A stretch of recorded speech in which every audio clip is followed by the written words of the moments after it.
la modernidad. Esa es su intención. Cuando decimos la crítica de la racionalización, hace referencia a que intentamos explicar, ¿no es cierto?, las condiciones y también digamos, las condiciones y precisiones, ¿no?, teóricas alrededor de lo que decimos el proyecto de la modernidad. Pensemos que la modernidad y su paradigma tenía como fin en sí mismo mejorar las condiciones de vida. Ese era el paradigma de la modernidad. Y ya para finales del siglo XX, pues ese paradigma ya se había alcanzado con el desarrollo de ciencia y tecnología, pues para la sociedad y para los seres humanos, sus condiciones de vida habían mejorado. Por lo tanto, el paradigma ya estuvo construido, ¿no es cierto? La idea de Habermas es entonces repensar este proyecto de la modernidad y Habermas plantea la siguiente, no es una hipótesis, una afirmación al respecto, ¿no? Y dice que la modernidad, afortunadamente para él, dice, es un proyecto político inacabado. Al ser un proyecto político inacabado, de acuerdo al pensamiento de Habermas, él sugiere que pues, podemos repensarnos, ¿no?, como sociedad y tener un pensamiento crítico que finalmente termina plasmada en esta obra.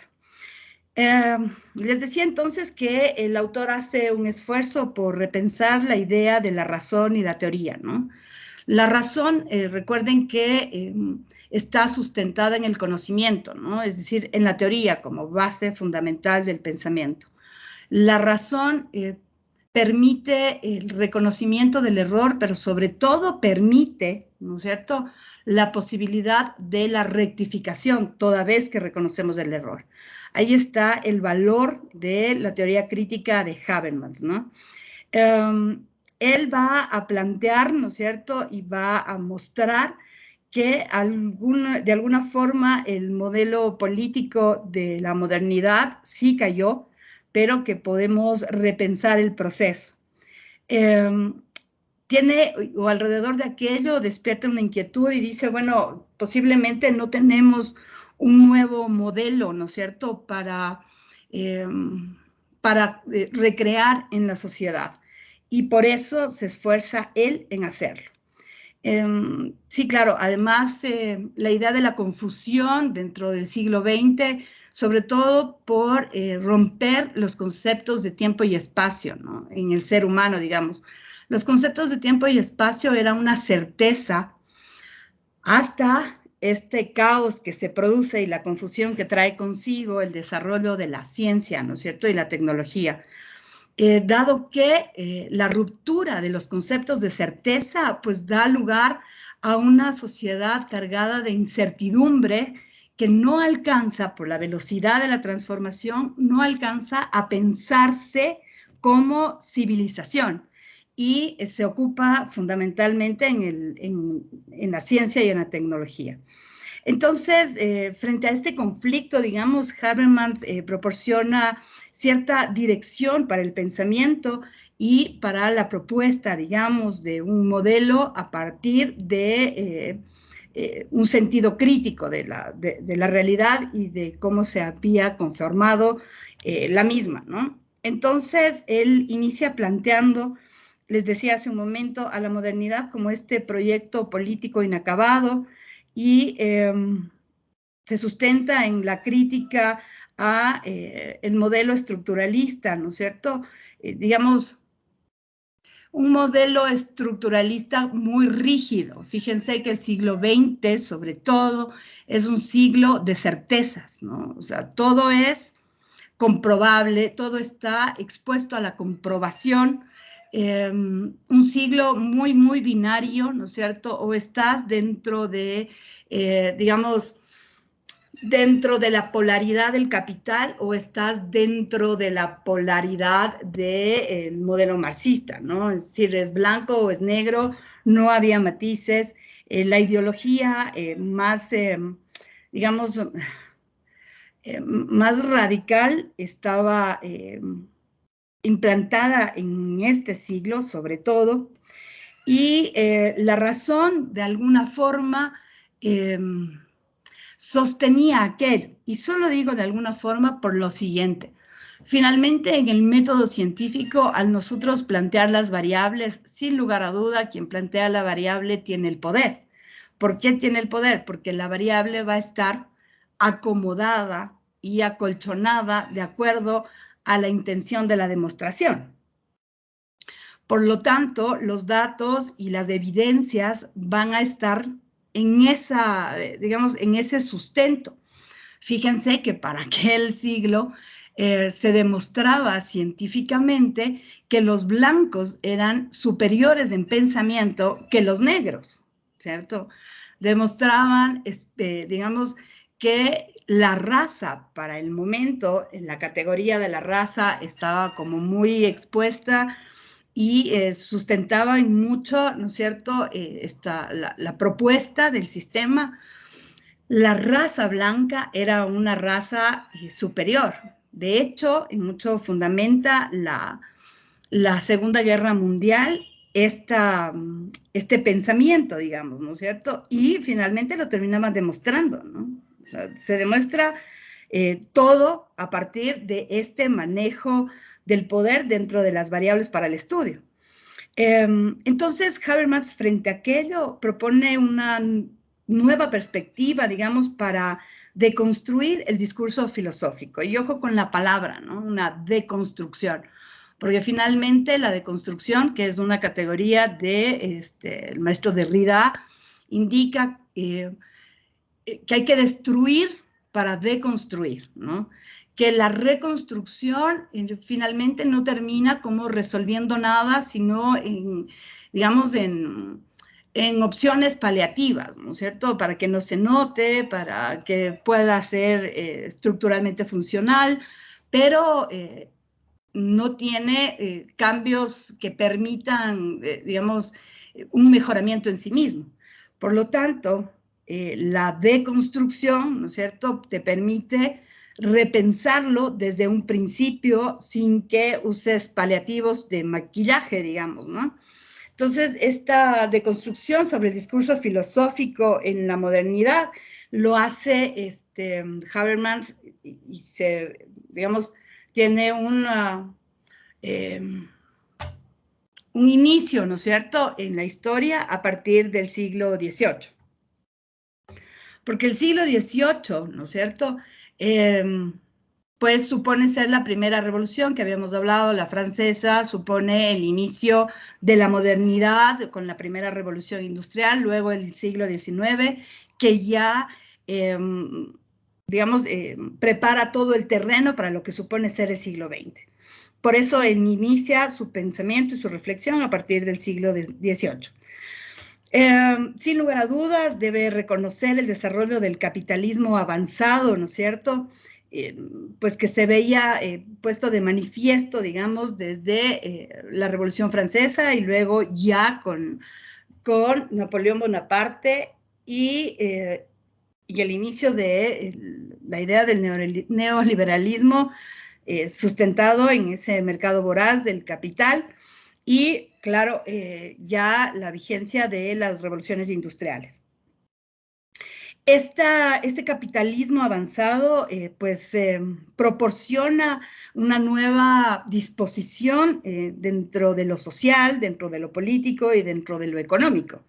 Dentro de lo social, pues estará sustentado siempre, tanto en lo social como en lo político y en lo económico, siempre el sustento va a estar en la mercancía, ¿no? Es decir, todo está expuesto al mercado. Y dice Habermas, hasta el pensamiento se convierte en una mercancía, ¿no? Y se entiende a la sociedad y a su composición dentro del imaginario de una empresa, ¿no? Tanto es así que, fíjense, en nuestro caso, con la debida distancia en los procesos, pues podemos recrear aquello en estas últimas elecciones, en donde uno de los puntales de campaña presidencial, quien hoy es presidente, el señor Lasso, él es un empresario, él, digamos, sin mucho estudio o cero estudio, logra ser exitoso y es un buen administrador, y entonces a partir de aquello, pues muchos deciden su voto haciendo una reproducción respecto a la idea de empresa al Estado, ¿no? Pero esto tiene una explicación, es decir, no es una ocurrencia del momento, ni que la gente despierta y hace estas conversiones. No, tiene una explicación dentro de un proceso que es el que intentamos en esta clase lograr acercarnos, ¿no es cierto?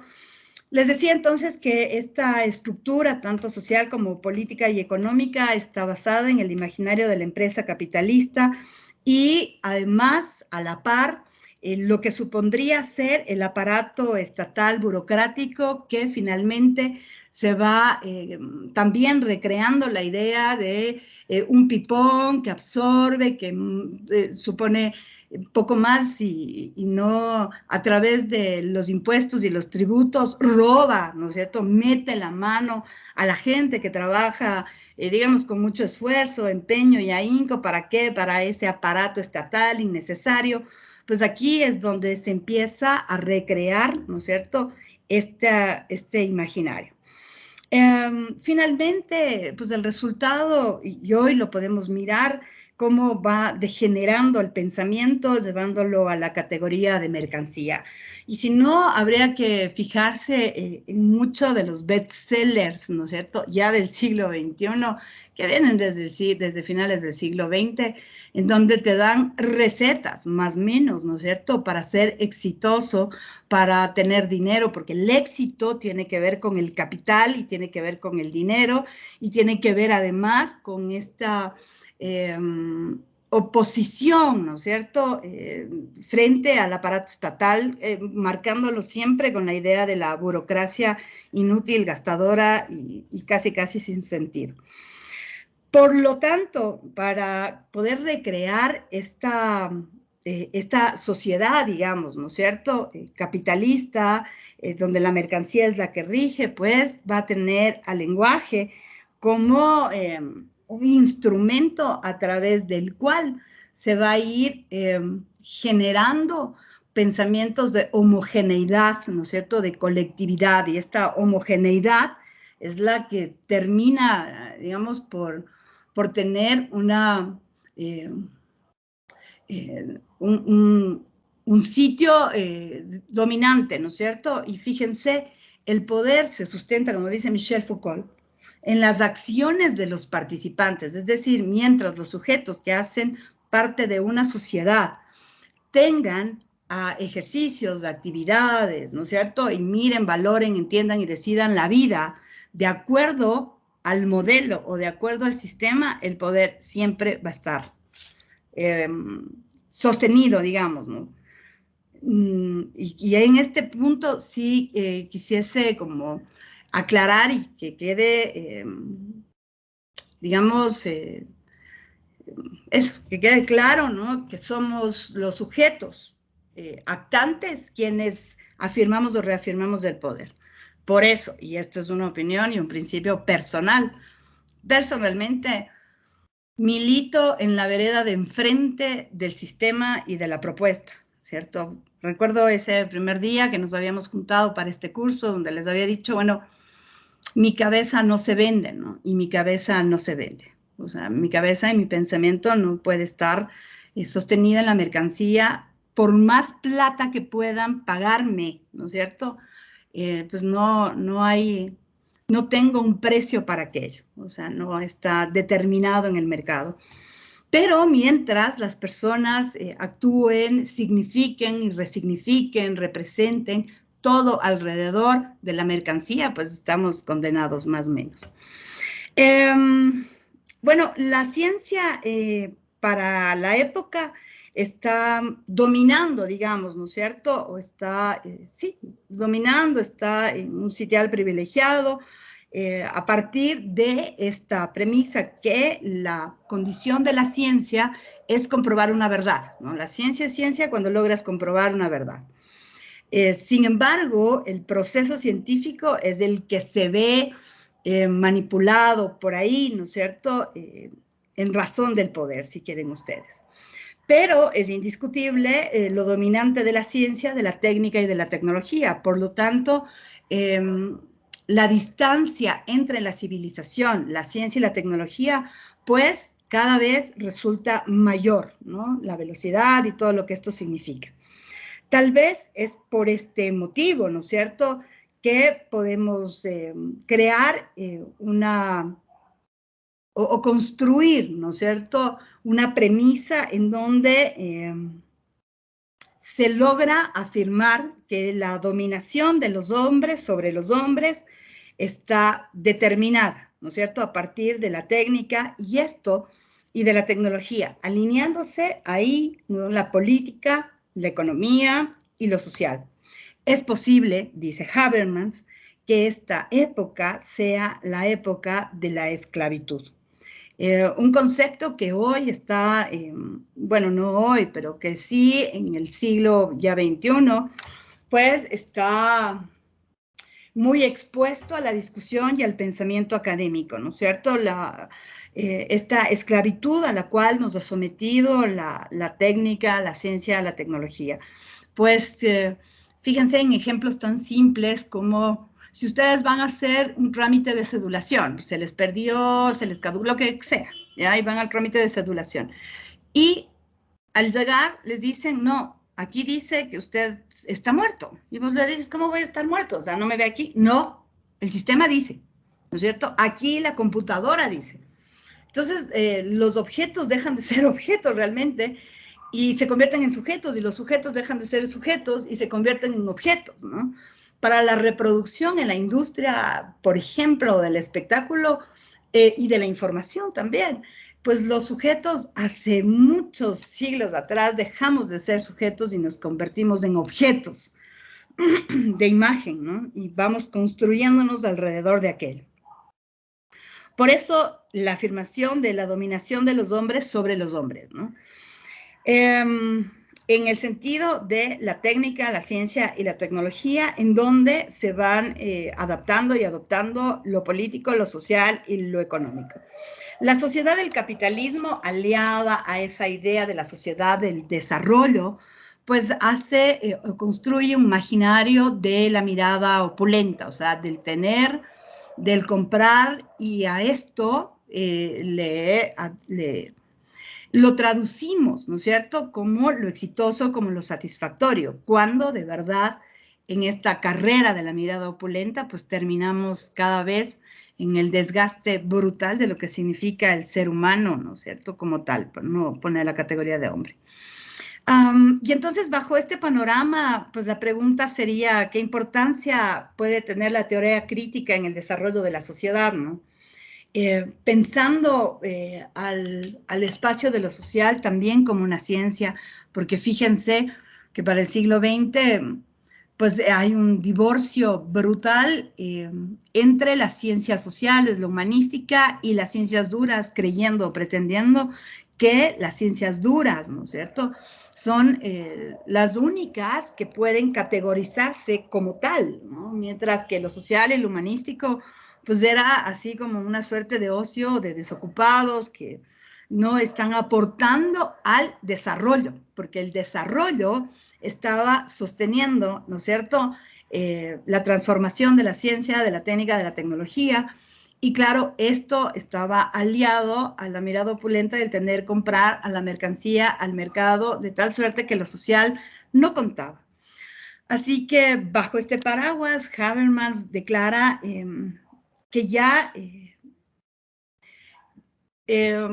mejor dicho, declara que puede existir una actitud pesimista respecto a esta conformación de la realidad, y esta actitud pesimista es una categoría que también la usa Umberto Eco en relación a lo apocalíptico, ¿no es cierto? Es decir, ya todo está perdido, ya los humanos, pues ya no somos humanos, ya, ¿qué se puede hacer? Más o menos.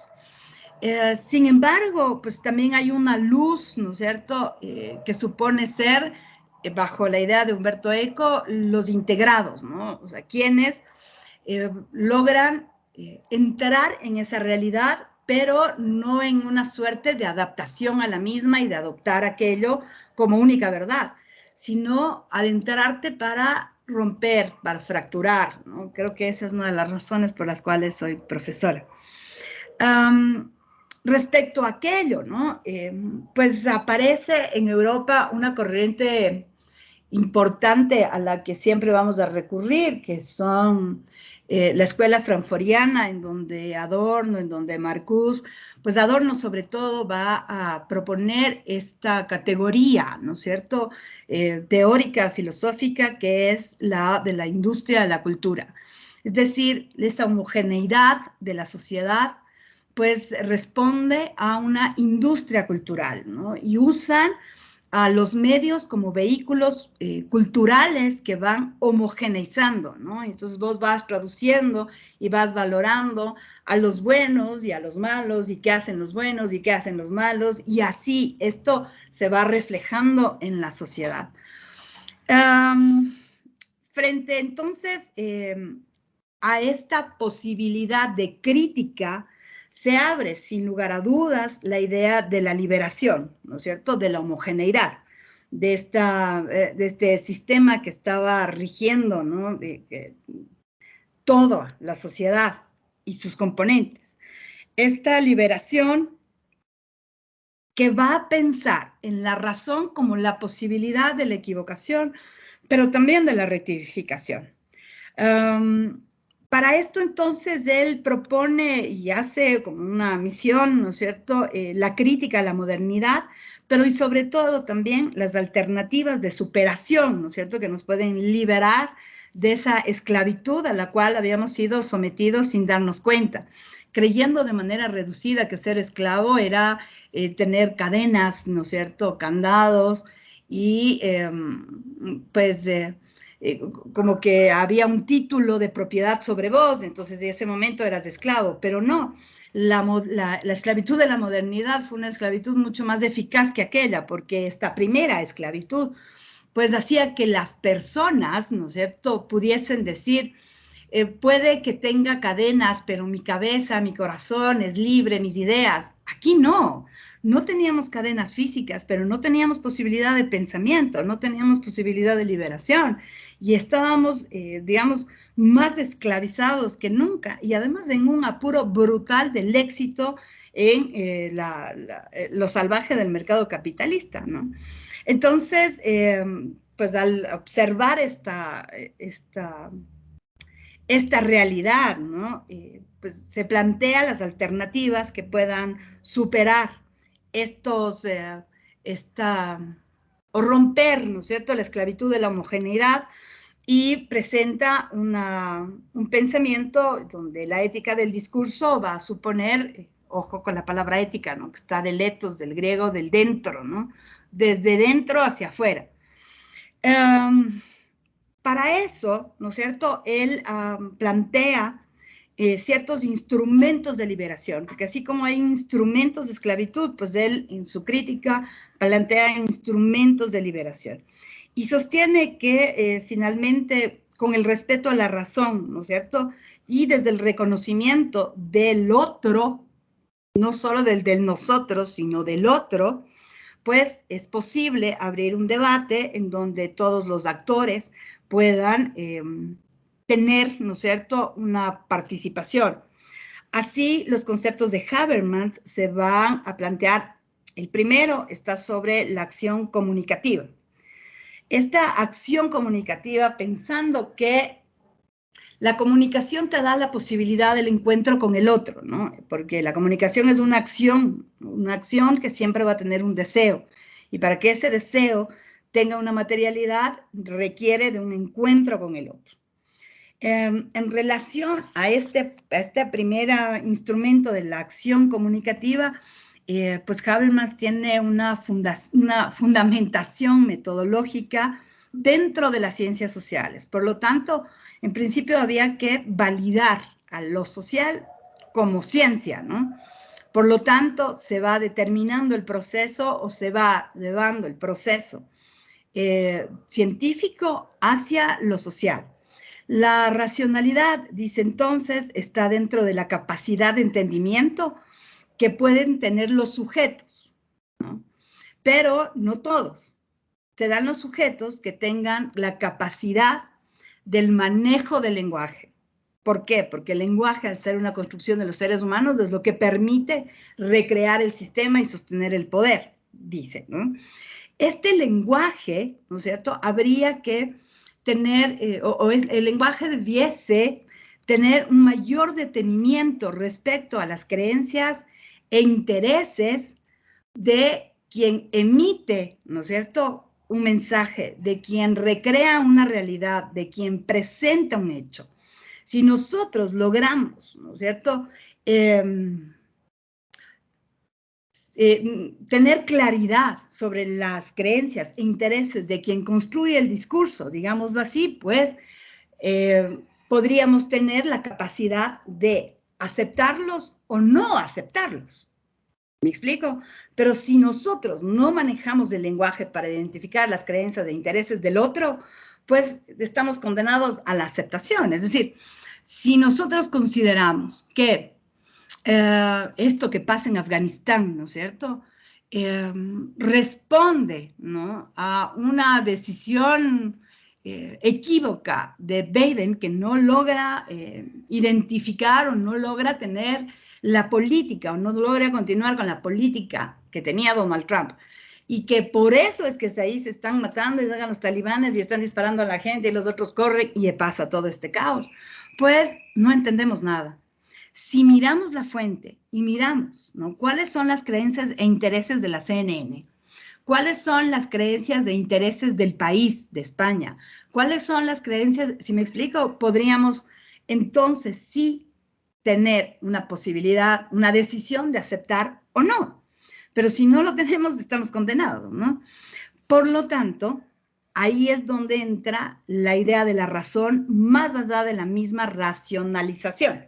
Es decir, de medio acoplar, sino de ser críticos, ¿no?, frente a una, por ejemplo, sociedad capitalista que se asegura sobre todo de reafirmar cada vez y cuando puede, con mucha continuidad, la idea de lo normal, de la normativa, de lo binario, de lo que sí es arte y de lo que es basura, de lo que sí es bueno y de lo que no sirve para nada, ¿sí?, de lo que supone, por ejemplo, desear ser Venezuela y no Dubái, o Dubái y no Venezuela.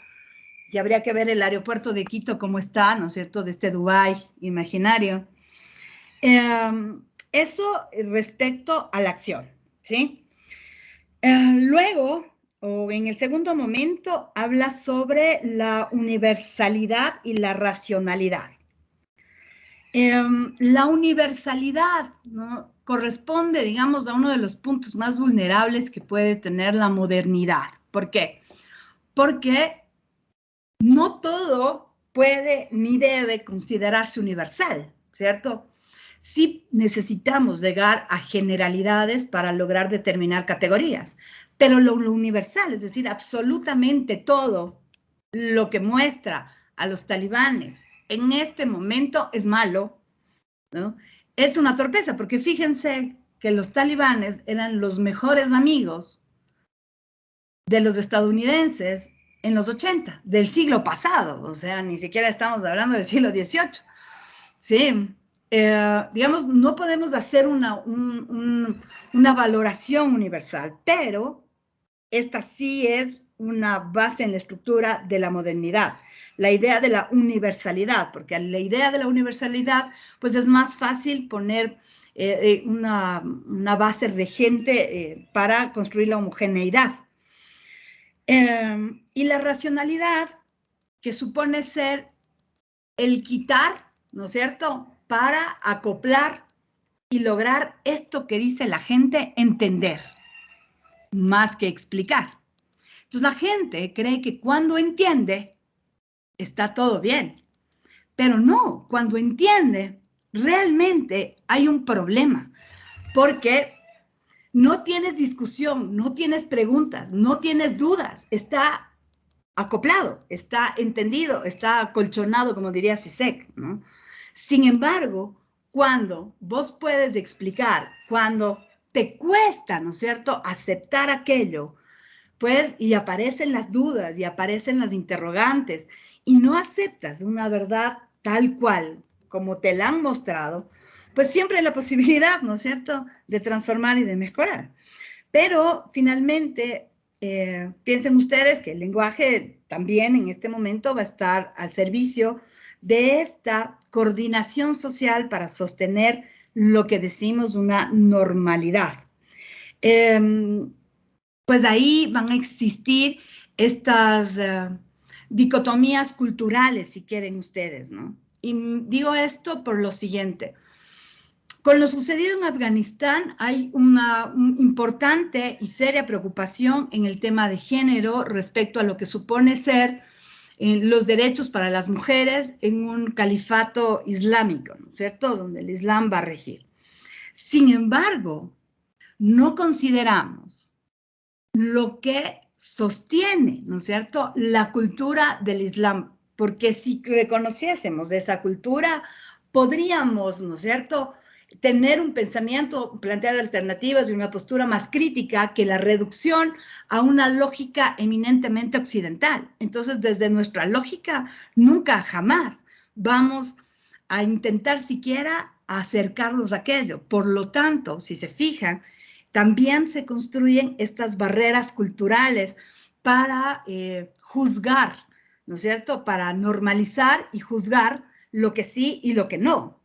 Llevando entonces a las creencias también a este mismo estado del mercado, de la industrialización, en donde se va a legitimar una actitud racional o el reconocimiento del otro a partir del vehículo, ¿no es cierto?, y del instrumento que lo construye. El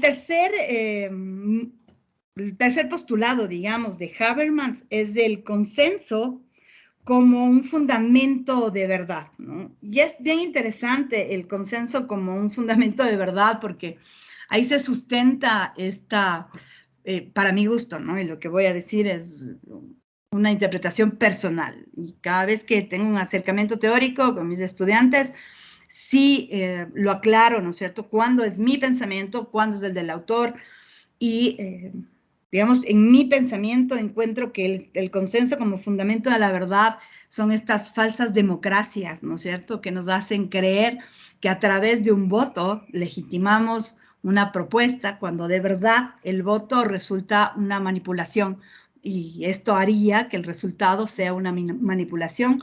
Por lo tanto, no hay ningún consenso que legitime una dirección.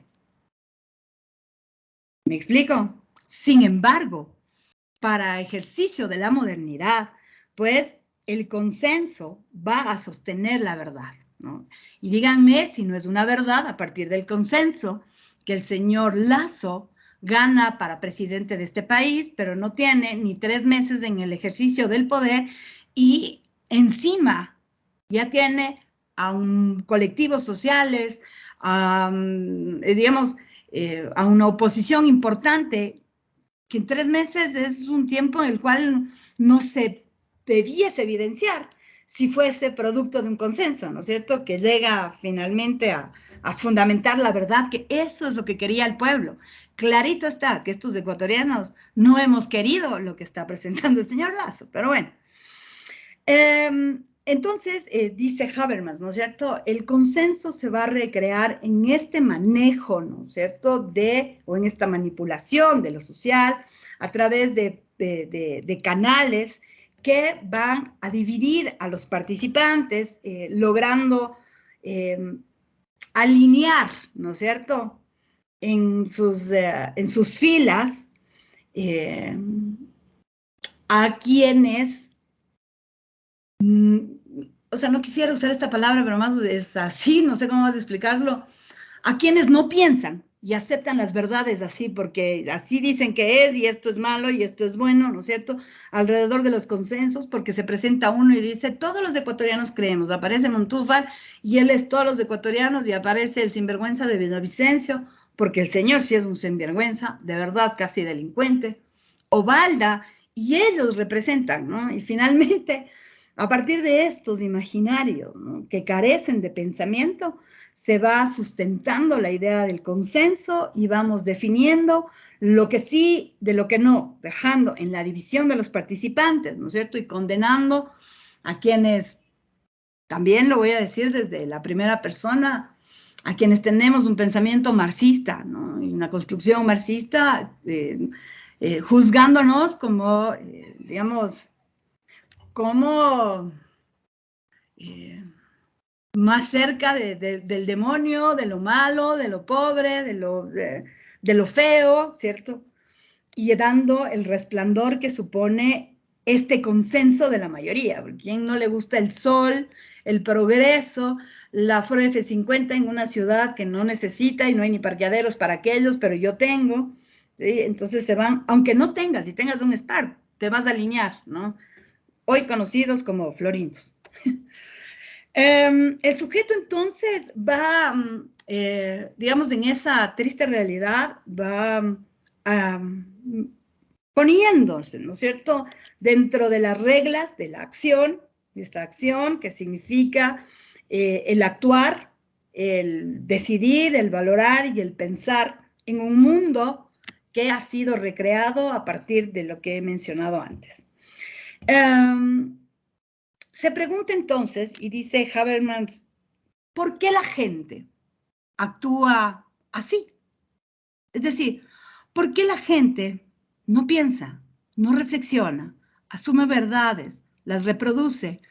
Y resulta que en este mundo de globalización no hay nada más global que la estupidez.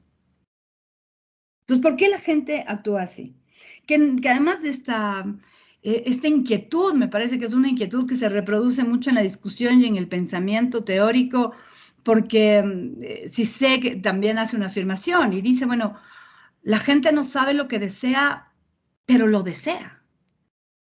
Y él frente a aquello, Zizek, dice, bueno, ¿para qué ser felices si podemos pensar?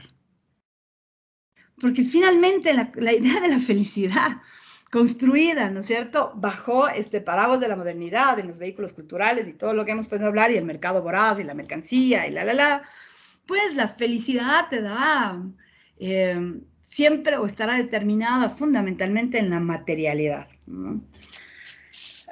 Si vos piensas y dices por qué somos así, y por qué estamos actuando así, y por qué valoramos así, y por qué carajo debo casarme o bautizar a mi hijo o hacer, ¿no es cierto?, lo que han venido diciendo, te vas a complicar la vida y además vas a tener una mirada del otro cuestionante para vos, ¿no? Y casi siempre vamos a ser, digamos, juzgados y además catalogados, ¿no es cierto?, puestos en el lugar de problemáticos, conflictivos, y esa maravillosa palabra que usan hoy mucho, que dicen tóxicos, cuando realmente ser todo aquello supone ser diferente y realmente supone ser pensar, ¿cierto?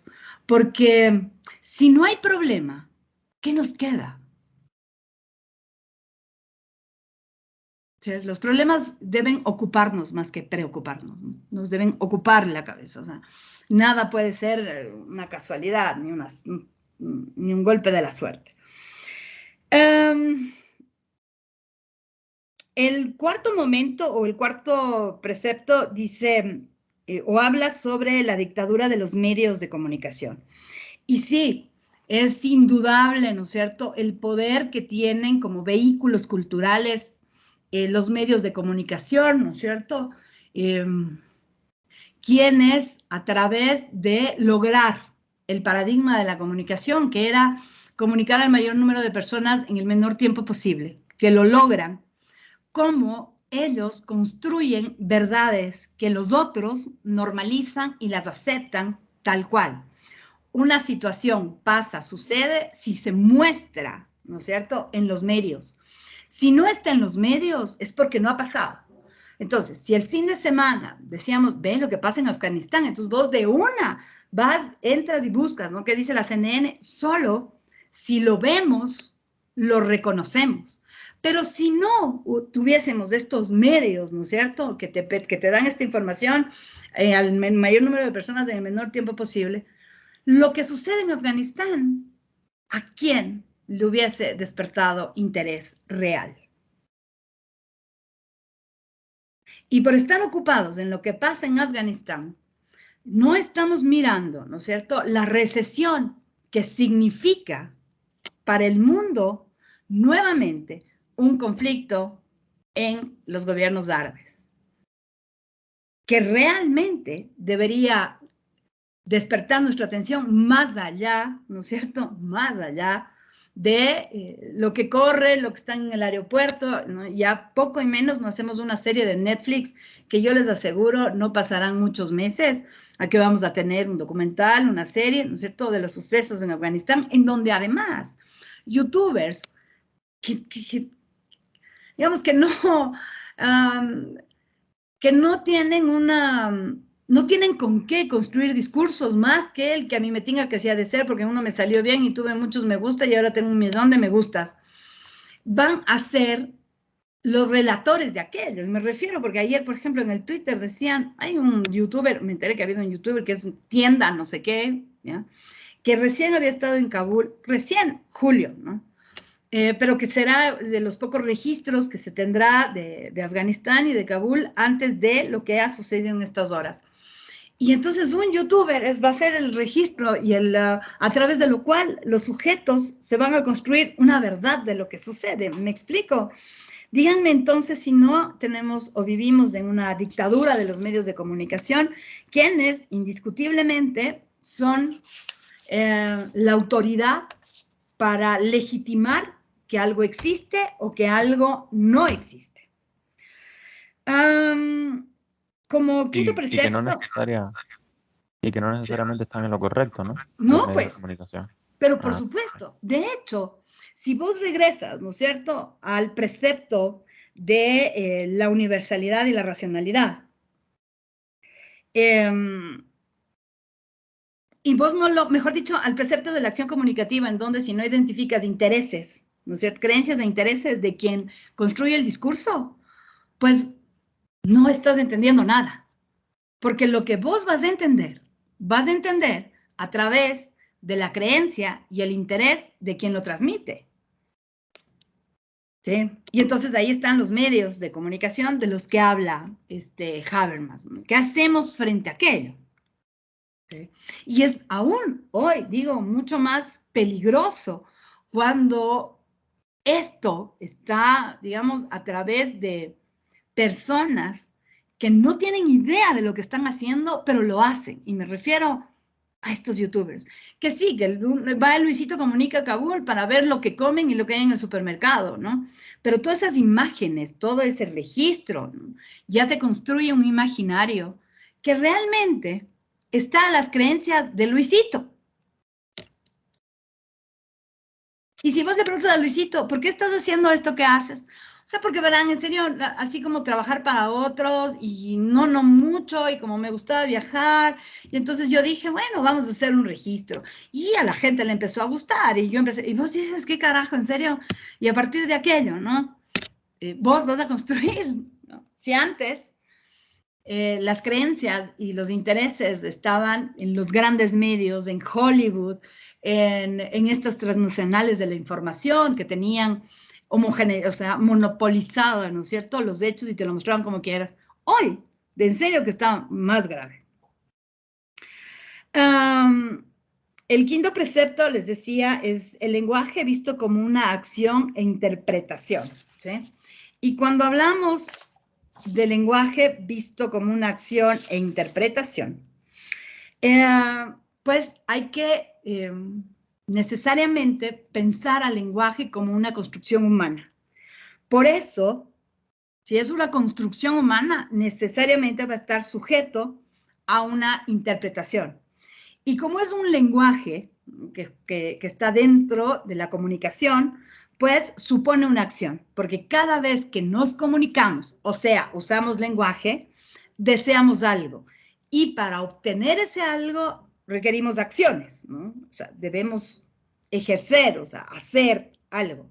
Pero esto está expuesto a la interpretación. Ahora miren ustedes cómo este uso del lenguaje en acción e interpretación ha llegado tanto a la homogeneidad que si ponemos un capítulo de Los Simpson, ¿no? La mayoría, y una importante mayoría, pocos serán, quienes no se rían en una acción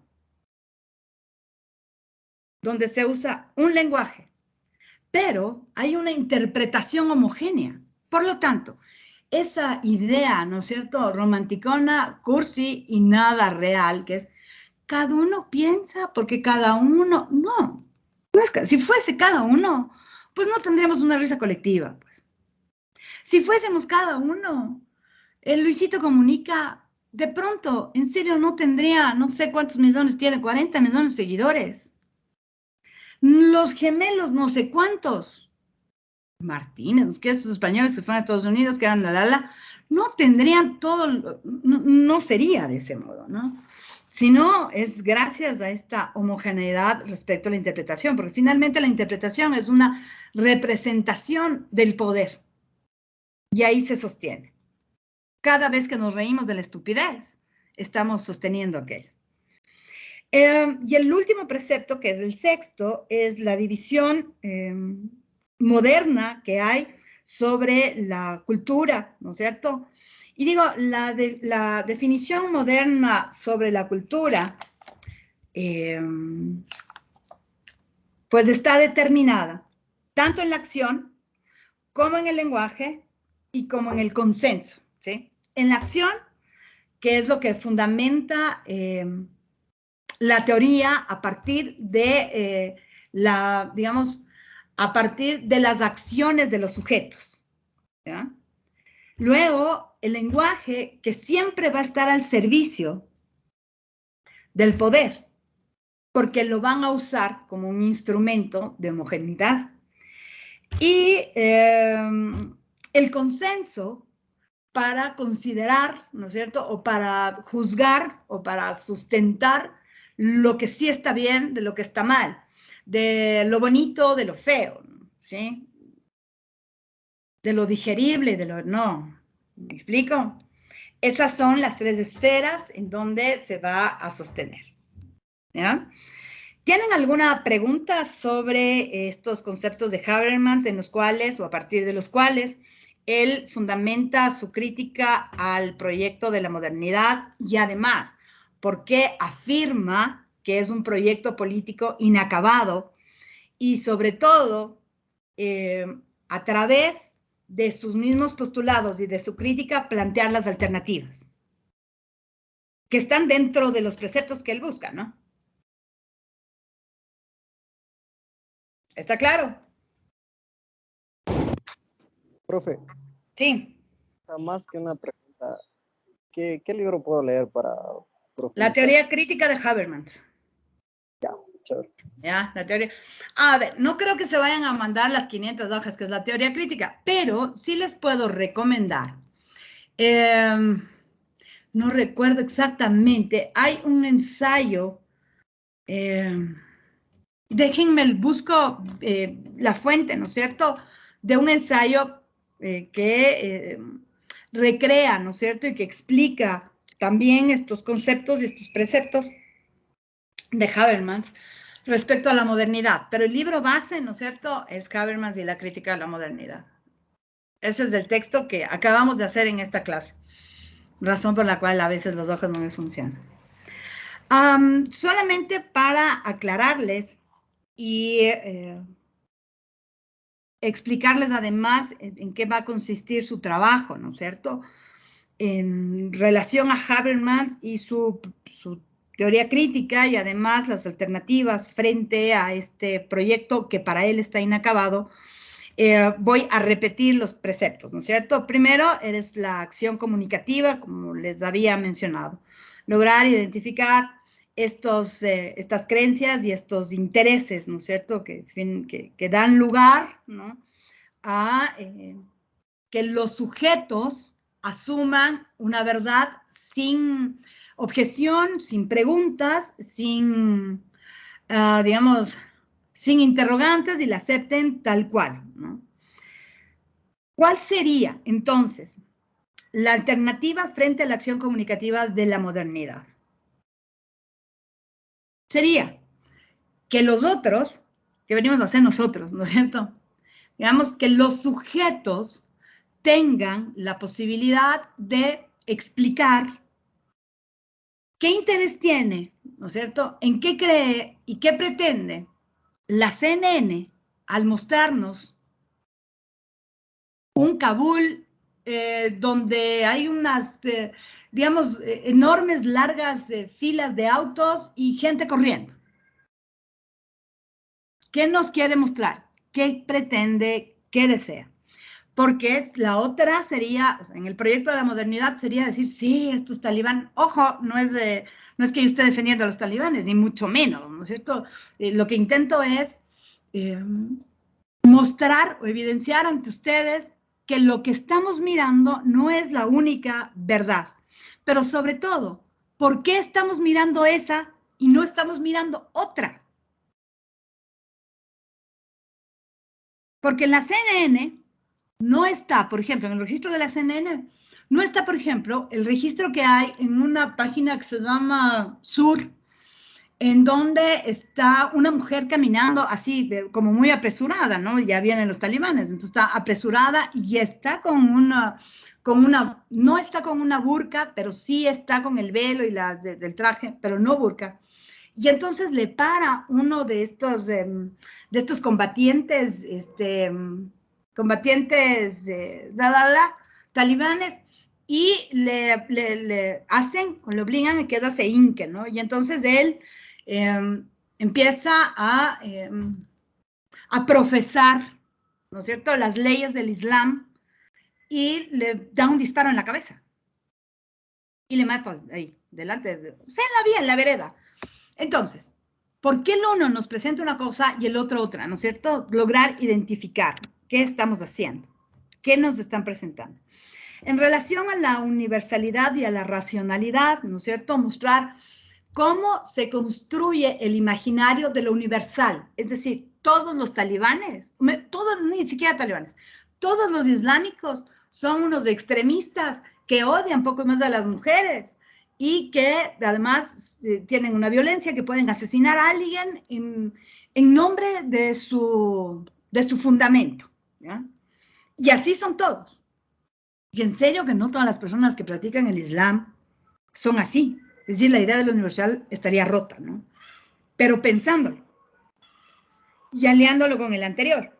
En la estructura del lenguaje, ¿no? Es decir, ¿cómo usamos, ¿no es cierto?, el discurso que usamos para presentar un hecho? Por ejemplo, ¿cómo está la CNN presentando el hecho que los ciudadanos afganos están apresurados por salir de Kabul?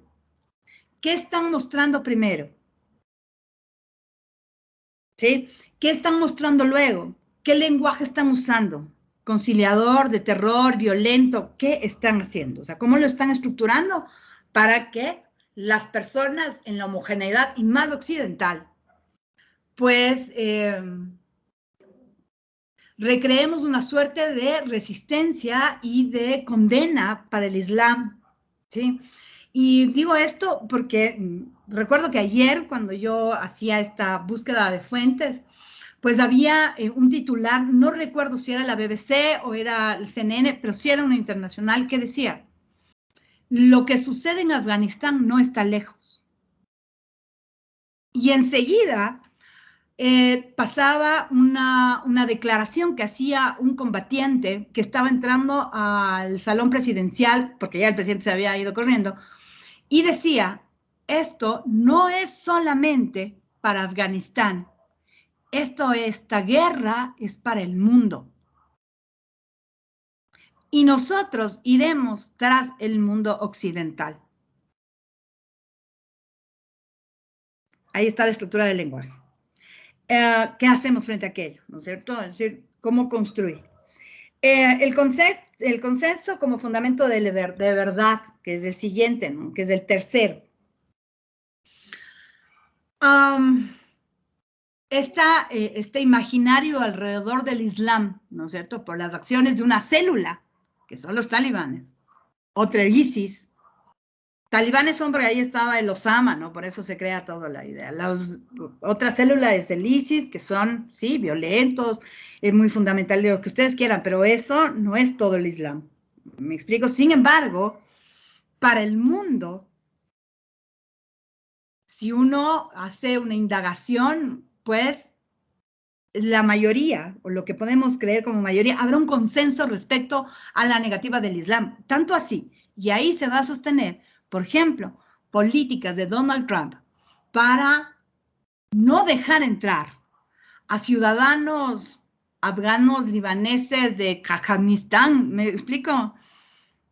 A partir de esas ideas del consenso. ¿Por qué? Porque los estadounidenses se ven amenazados, ¿cierto? Pero ojo, que cuando les botaron las torres, casi no se murieron estadounidenses, ¿no? Dicho sea de paso. Luego es la dictadura, el cuarto es la dictadura de los medios de comunicación, ¿no es cierto? Cómo estos van a construir buenos, malos, bonitos, feos, ¿bien? Y el lenguaje visto como una acción e interpretación, es decir, a partir de la construcción del discurso, qué hacemos, ¿no es cierto? Y cómo interpretamos una realidad. Y la división de la modernidad en las tres esferas, que supone ser la acción, que decíamos es la razón, ¿no es cierto? La intención o el deseo que pueden tener para el encuentro con el otro. El lenguaje al servicio de al servicio del poder, digamos, de la estructura del sistema, ¿no es cierto? Y cómo este mismo construye estas barreras culturales que decíamos hace un momento, y el consenso como forma universal. ¿De acuerdo? ¿Qué van a hacer ustedes?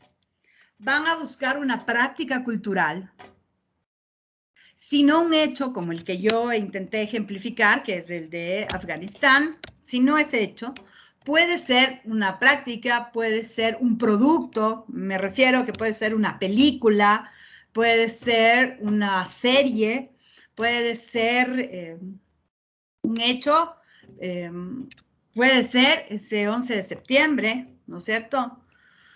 Donde les botan las torres y se recrea la idea del Islam, porque lo que ustedes vieron respecto al 11 de septiembre, lo que sucede en Nueva York cuando les botan las Torres Gemelas, eso, lo que ustedes vieron, no pasó nunca. Nunca pasó lo que ustedes vieron. Porque lo que ustedes vieron es una construcción. Ahí hay música, ahí hay una disposición, hay tiempos, es toda una construcción. Lo real es que les botaron las torres. Pero lo que vieron nunca pasó. ¿Y qué es Lo que vemos, lo que está sucediendo en Afganistán, nunca pasó. Lo que es verdad es que las tropas estadounidenses salen de Afganistán. Pero lo que vemos. ¿Y entonces qué pasó, profe, con las torres? Lo real es que les botaron las torres. Eso es lo real. Pero lo que vos viste, eso nunca pasó. Porque lo que vos viste ya tiene una disposición, es decir, van a poner una escena primero, otra escena después, le van a dar una mayor fuerza, ¿no es cierto? Digamos, a estas olas de humo, ¿no es cierto?, que se producen cuando caen las estructuras de cemento, le van a dar una música, le van a dar un movimiento. Por lo tanto, lo que viste nunca pasó. Pero sí nos podemos responder todos los preceptos que marca Habermas, que además dice que a través de aquello es que podemos repensarnos, porque si todo lo aceptamos como una verdad, estamos condenados. O sea, eso sí es del apocalíptico, ¿no? ¿Sí me cachan? Profe, entonces el hombre nunca llegó a la luna. A mí me tenga, por ejemplo, que mucho de aquello se ha ido enredando también, ¿no es cierto? Podemos explicarlo desde los preceptos de Habermas, con una intención, un interés, donde se van acomodando estas teorías de la conspiración, que algunas pueden hacernos como despertar una duda, otras terminan siendo papanatas, ¿me explico? Sin embargo, ese video, ¿no es cierto?, que registra, se supone, el momento en que el hombre pisa la luna por primera vez. Nunca pasó.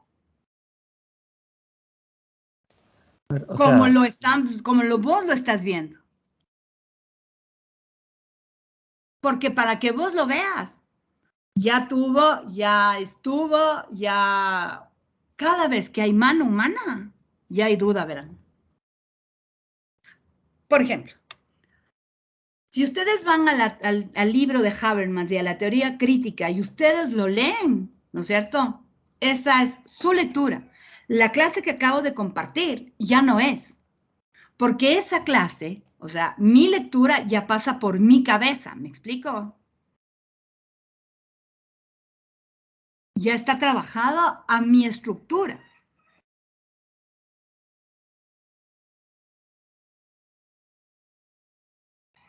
¿Cierto? Entonces, hace un momento les decía que hay un ensayo, y sí hay un ensayo muy bien logrado, porque uno también cuando busca, así sea en el académico, así tenga una publicación en una revista súper bien rankeada, ¿no es cierto? De mucho respeto académico, siempre hay que considerar quién lo está diciendo.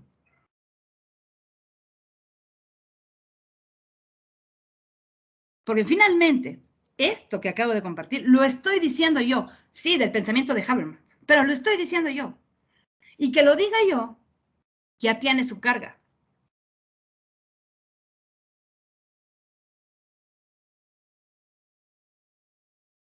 ¿Sí me cachan?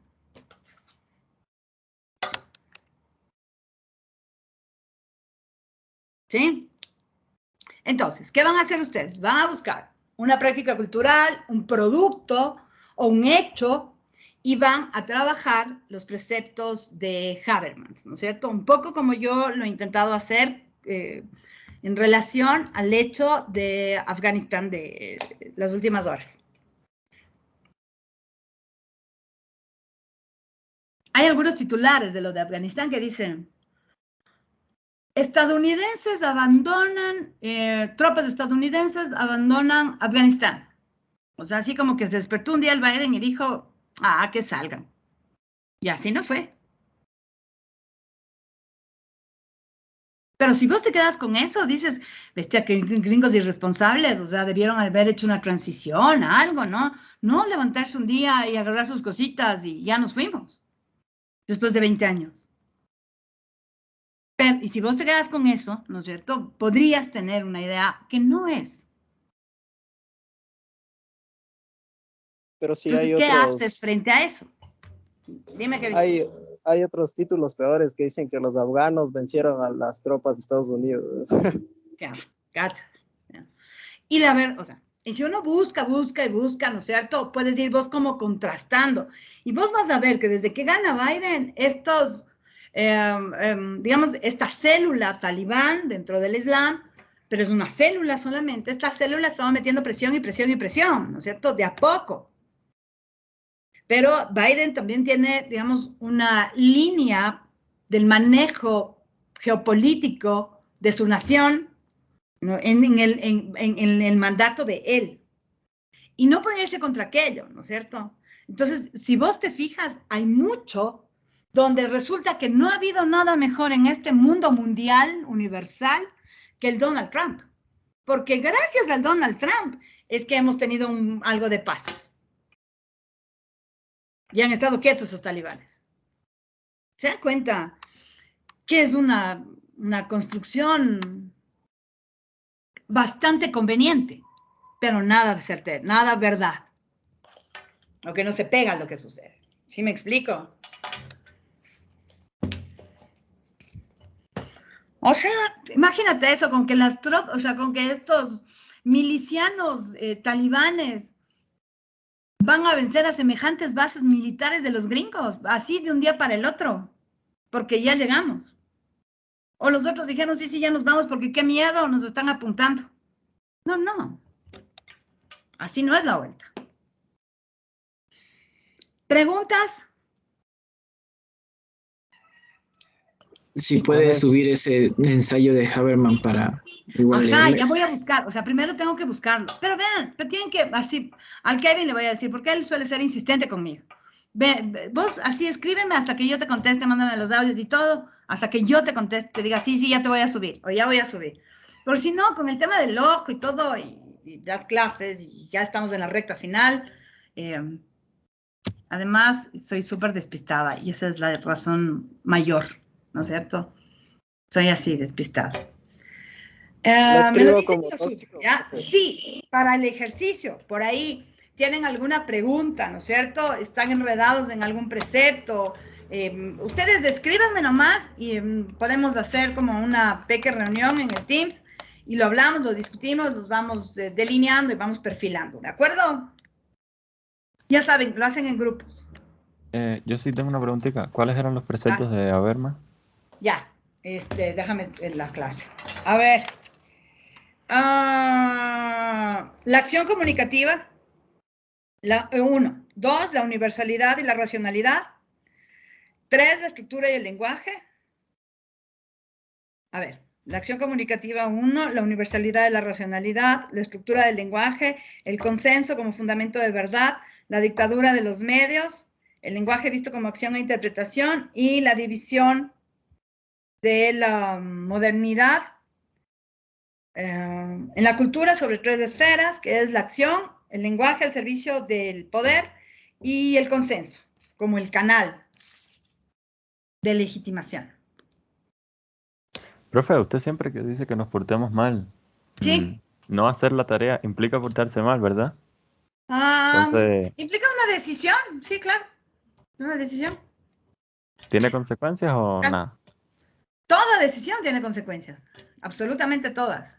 Por eso, si la vida se trata de algo, desde eso, fíjate vos, Héctor, de tomar decisiones. Y a veces, con el caso de mi hijo, que casi le cuesta la vida o el pie, te dejan cicatrices evidentes, ¿no? No esas del corazón, no, cicatrices en el pie, en el caso del Camilo, para que te recuerden, ¿no es cierto? Que no es nomás de lanzarse al agua porque, uy, que no es nomás de bañarse en el trago porque me voy a atrasar, que no es nomás, o sea, no. Hay que pensarlo, cruzas las variables y decides, ¿cierto? No quiero hacer, eso está muy complicado, no me voy a jalar el semestre, claro que eres vos y 5 más, o solo vos, porque de pronto los 4 sí hacen, y ya, ¿no? Si vos cruzas las variables y dices, bueno, en proporción, en probabilidad, no me voy a jalar el semestre por esto, a menos que cuando en 2 semanas más decidamos, o 3 semanas, decidamos sobre cuánto vamos a calificar y sea un puntaje alto, vas a decir, mierda, me jalé el semestre de vago. Pero cada uno. Ahí está. Entendido. Claro, cada uno. ¿Preguntas? ¿No? Entonces, pórtense mal. Espero tener mejor ojo para la próxima semana, porque me asusta, me duele. Y como siempre, ¿no? Como dice el Héctor, pórtense mal para que esto valga la pena. Portarse bien es seguir el sendero de la normalidad, es aburrido, fácil y no nos conduce a nada más que a la estupidez. Si la vida nos permite, nos juntamos el próximo lunes. Chao, chicos. Así, Hasta chao. luego. Ya, profe. Como dicen Chao, por ahí, profe. adiós. ¿Cómo? Nos juntamos mañana en las elecciones. Ah, sí, el miércoles. Mañana eso es el miércoles, las elecciones. Sí, perdón, el miércoles. Me confundí. Sí, el miércoles de las elecciones. Pórtense mal todos. Adiós.